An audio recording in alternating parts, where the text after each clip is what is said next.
안녕하세요. 생활인의 시계 김생활입니다. 여러분들께서 화려하게 번쩍이는 시계에 별로 흥미를 못 느끼시고 또 소위 말하는 럭셔리 브랜드들에 대해서도 큰 매력을 못 느끼신다면은, 그래서 오로지 기능과 실용성을 중심으로 만들어진 실속 있는 시계를 찾으신다면은 독일 시계가 답이 될 수 있습니다. 지인이나 슈토바, 노모스, 다마스코, 뮬레 글라스위테 같은 브랜드들이 100만원대에서 300만원대까지 중간 가격대에 포진해 있는 대표적인 독일 브랜드들입니다.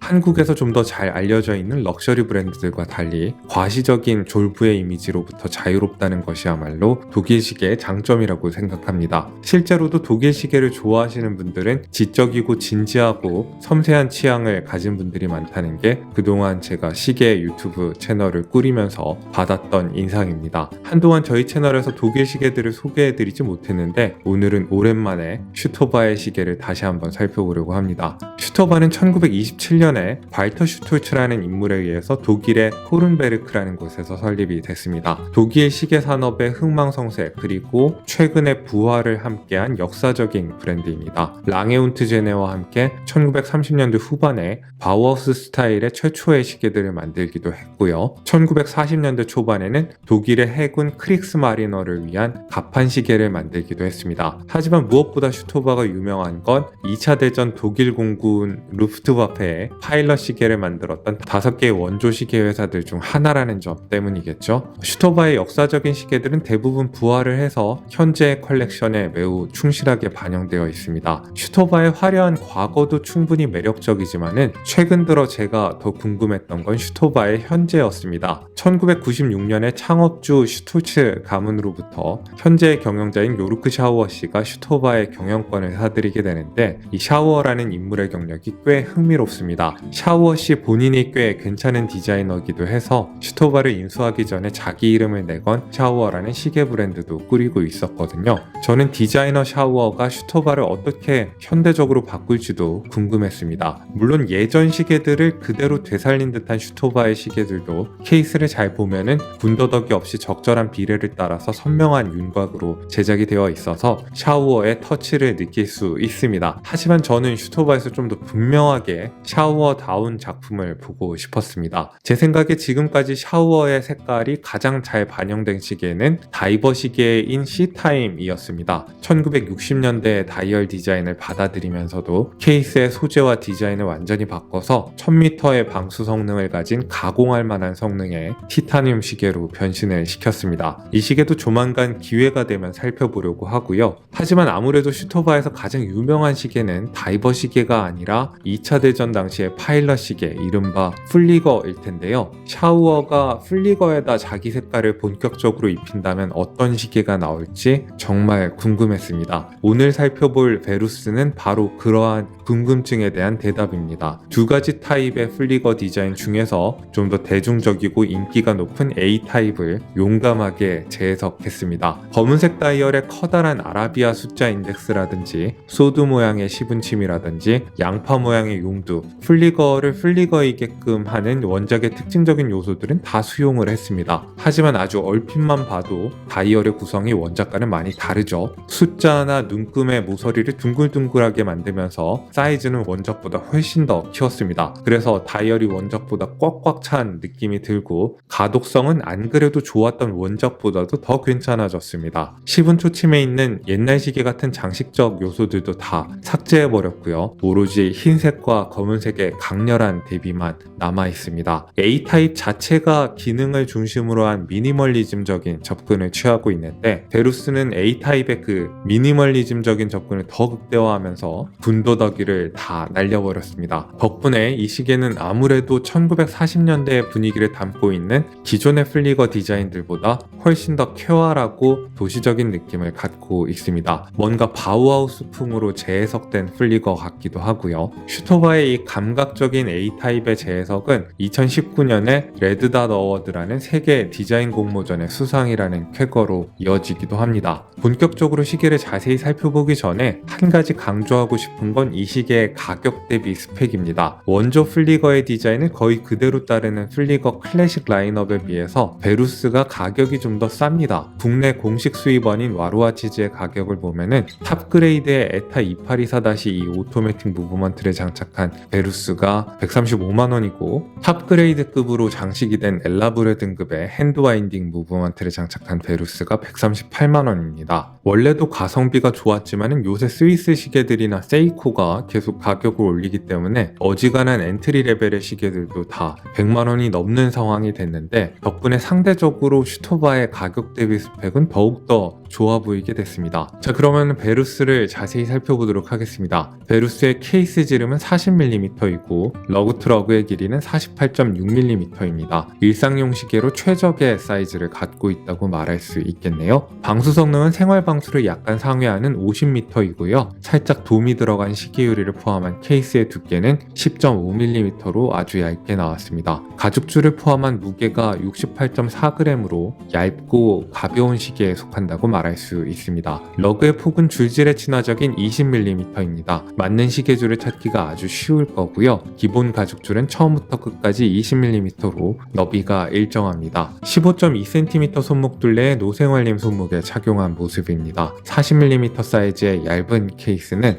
가는 손목에도 아주 잘 어울립니다. 러그 트러그의 길이가 수치상으로는 다소 긴 감이 있을 수도 있는데 러그의 방향이 자연스럽게 아래 방향을 향하고 있기 때문에 위아래로 넘치지는 않습니다. 노생활님 손목 둘레 정도만 된다면 넘치는 느낌이 크게 있지는 않을 겁니다. 그리고 17.8cm 손목 둘레 제 손목에 착용한 모습입니다. 윤곽이 선명한 케이스 덕분에 크지 않고 얇은 시계이지만 존재감이 꽤 느껴집니다. 물론 아주 큰 시계를 찾는 분들께는 추천하기 힘듭니다만은 그렇게 특별하게 큰 시계를 찾지 않는 모든 분들께 추천할 만한 핏을 갖고 있는 시계라고 생각이 듭니다. 많은 일상용 시계들이 40mm의 사이즈로 수렴하는 데는 이유가 있다고 생각하셔도 좋을 것 같습니다. 전형적인 3피스로 이루어진 316L 스테인레스 스틸 케이스는 슈토바가 만든 시계답게 윤곽이 매우 선명합니다. 베젤과 케이스가 만나는 지점 그리고 러그의 모서리들을 보면은 아주 날이 선 것처럼 선명한 형태를 하고 있습니다. 더하거나 뺄 것이 없이 비례가 완벽한 케이스인 건 말할 것도 없고요. 표면은 클래식 라인업의 고운 브러쉬 대신에 무광의 비드 블라스트 피니쉬를 전면적으로 적용을 했습니다. 디자인은 사실 클래식 라인업이 원조에 더 가까운데 재밌게도 피니쉬 면에서 원조랑 더 가까운 건 베루스입니다. 슈토바의 촘촘하면서도 결이 선명한 브러쉬를 보는 걸 좋아하긴 하지만은 베루스도 실키한 느낌이 드는 고운 비드 블라스트의 표면이어서 나름대로 매력이 있습니다.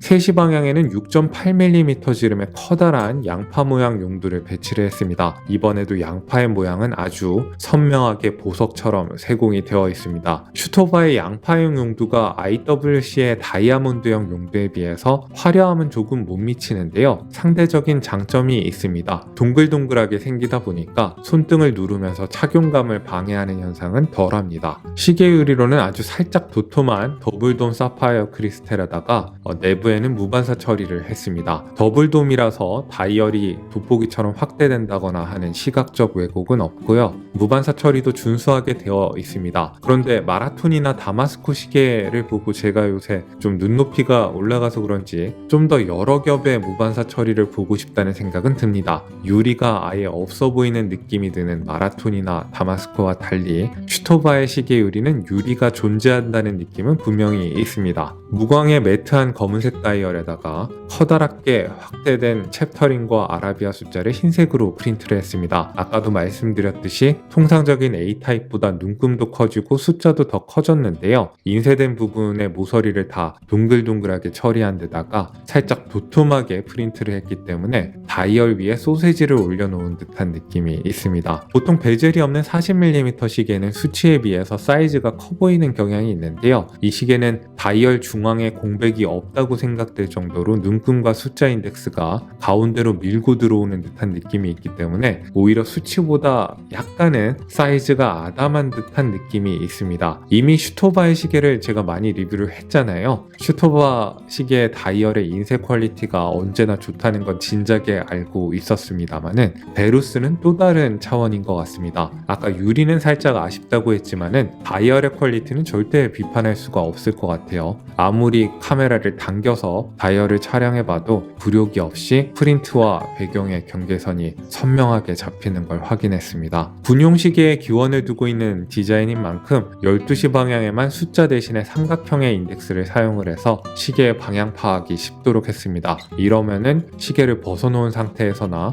손목이 완전히 뒤집힌 상태에서도 시간을 빨리 파악할 수 있겠죠. 베루스의 시분 초침은 플리거 시계다운 소드 형태입니다. 하지만은 클래식 컬렉션과 달리 열 처리된 블루 핸즈 대신에 기능과 관련되지 않은 요소를 완전히 생략한 현대적인 형태를 하고 있는 시분침입니다. 시분침은 전체가 완전한 흰색이고요. 초침은 카운터 밸런스 장식을 날려버렸습니다. 초를 읽는데 필요한 부분만 남겨놓은 거죠. 이렇게 생긴 시분침을 다이얼 색깔과 똑같은 검은색의 고정핀에다 연결을 해놨습니다. 이런 디자인 때문에 시분 초침이 아무데도 연결되지 않은 채 다이얼 위에서 둥둥 떠다니는 듯한 재밌는 분위기가 연출이 됩니다. 6시 인덱스를 날리고 그 자리에다가 날짜창을 배치를 했습니다. 다이얼의 전체적인 대칭과 분위기를 깨지 않도록 동그랗게 커팅을 하고 날짜 디스크는 흑백 반정을 시켰습니다. 그래서 아주 눈에 거슬리는 날짜창은 아닌데요. 날짜창이 아주 약간 디자인의 통일성을 방해하는 듯한 느낌이 있긴 합니다. 그래도 더 현대적이고 실용적인 일상용 플리거라는 베루스의 컨셉을 고려를 한다면은 날짜창을 넣은 거를 충분히 이해할 수는 있습니다. 이번에도 역시 시계의 기능에 필요하지 않은 회사 이름이나 방수 성능과 관련된 다이얼의 문구는 완전히 제거를 했고요. 이 시계의 야광은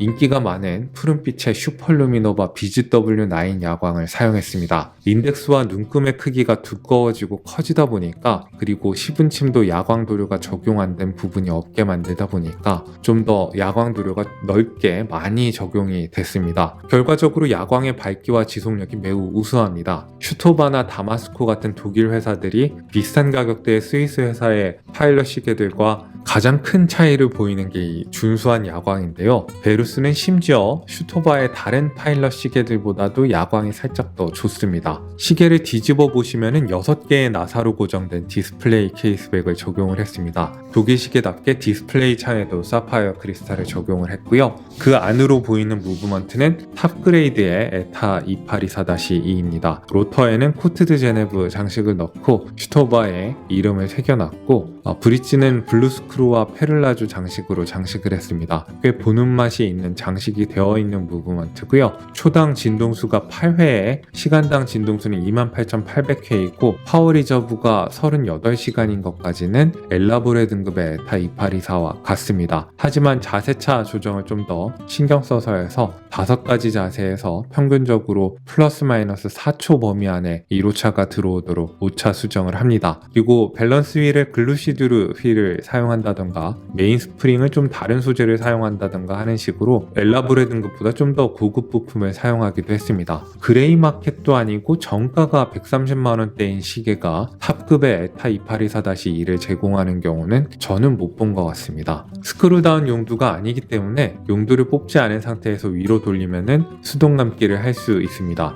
커다란 양파 용두는 꽤 돌리는 맛이 있습니다. 용두를 반쯤 뽑으면 날짜 숫자를 이동시킬 수 있고, 역시 클릭은 아주 준수합니다. 그리고 용두가 커서 그런지 용두를 다 뽑은 상태에서 분침을 돌려서 시간을 맞추는 느낌이 특히 쾌적합니다.